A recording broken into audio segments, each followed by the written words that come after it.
ವಿನಾಯಕಲ್ಲಮ್ಮ doctor ಅದು hospital entrance ಅಲ್ಲೇನೆ first ಚೆಕಪ್ಗೆ ಅಂತಾನೆ ಕರ್ಕೊಂಡು ಹೋಗ್ತಾ ಇದ್ದಿದ್ದು. ಇವರೇ ಮಾತಾಡ್ಸಿದ್ರು ನಮ್ಮ ಫ್ರೆಂಡು ಸ್ನೇಹಿತರು ಅವ್ರ ಮನೆಯವರು ಎಂಟ್ರೆನ್ಸ್ ಅಲ್ಲೇ ಹೇಳಿದ್ರು, ನೋಡಪ್ಪ ಸುಮ್ಮನೆ ಇಲ್ಲೆಲ್ಲ ಹೋಗಿ ಯಾಕೆ ಲಕ್ಷ ಲಕ್ಷ ಖರ್ಚು ಮಾಡ್ತೀಯಾ, ದಯವಿಟ್ಟು ನೀವು ಹೋಗು, ಇಂಥ ದುರ್ಗಾಸ್ಥಳ ಅಂತ ಇದೆ ದೇವಸ್ಥಾನ, ಅಲ್ಲಿ ಹೋಗ್ಬಿಟ್ಟು ಹೋಗಿದ್ದು ಎಲ್ಲಿ ಕ್ಲಿಯರ್ ಆಗಿ ಆಯ್ತದೆ 100%. ಸುಮ್ಮನೆ ನೀನು ಅಲ್ಲಿ ಹೋಗಿ ಖರ್ಚುಗಳು ಮಾಡ್ಕೊಂತೀರಿ, ಆ ಸ್ಟೇಜಲ್ಲಿದ್ರು ಏನು ಪ್ರಾಬ್ಲಮ್ ಇಲ್ಲ.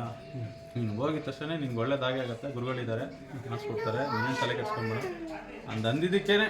ಯಾರು ಅವನು ಡ್ರೈವರ್ನ ಯಾರು ಅಂತ ಗೊತ್ತಿಲ್ಲ. ನೀವು ಡ್ರೈವರ್ನ ಯಾರು ಹೇಳ್ಕಳಿಸಿ ನಾನು ನೀವು ತುಂಬ ಧನ್ಯವಾದ ಡ್ರೈವರ್. ಎಂಟ್ರೆನ್ಸ್ ಅಲ್ಲೇ ಹೋಗ್ತಾ ಇದೆ, ಹೋಗ್ಬೇಕಾದ್ರೆ ಹೇಳಿದ್ದಾರೆ ನೀವು ಇಲ್ಲೆಲ್ಲ ಏಂತಿಗೆ ಹೋಗಿ ಲಕ್ಷ ಲಕ್ಷ ಖರ್ಚು ಮಾಡ್ತೀರಾ, ಅದ್ರ ಬದಲು ನೀವು ಡೈರೆಕ್ಟಾಗಿ ಇಲ್ಲಿ ಹೋಗಿ ಈ ಥರ ದುರ್ಗಾಸ್ಥಳ ಅಂತ ದೇವಸ್ಥಾನ ಇದೆ, ಅಲ್ಲಿ ಹತ್ತಿರ್ತಾರೆ ದೇವರಂತವರು, ಹೋಗಿ ಆ ಕಡೆ ಖಂಡಿತ ಕ್ಲಿಯರ್ ಆಗೇ ಆಗುತ್ತೆ ಅಂತ. ನಾನು ನಂಬ್ತಿರೋ ನಂಬಲ್ವೋ, ಮೊನ್ನೆನೂ ಕನ್ಸಲ್ಲಿ ಬಂದ್ಬಿಟ್ಟು ತಾಯಿ ಹೇಳಿದಾಳೆ, ಬಾರೋ ಯಾಕೋ ಮಗನೇ ಇನ್ನೂ ಬಂದಿಲ್ಲ ಅಂತ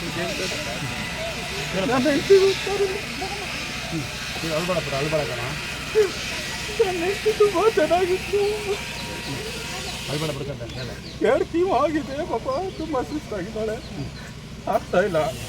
ಆ ತಾಯಿ ನಿನ್ನೆ ಕನ್ಸಲ್ಲಿ ಬಂದಿದ್ದಕ್ಕೆ ಮೊನ್ನೆ ಬಂದಿದ್ದೀನಿ, ಇವತ್ತು ತಾಯಿ ನಂಬ್ಕೊಂಡು ಬಂದಿದ್ದೀನಿ, ಪೂಜೆಗೂ ತಂದಿದ್ದೀನಿ. ನನ್ನ ತಮ್ಮನಂತೆ ಚೆನ್ನಾಗಾಗಲಿಕ್ಕೆ ಸರಿ ಇಲ್ಲ ಸರಿ ಅಮ್ಮ ಹೇಳಿ ಮತ್ತೆ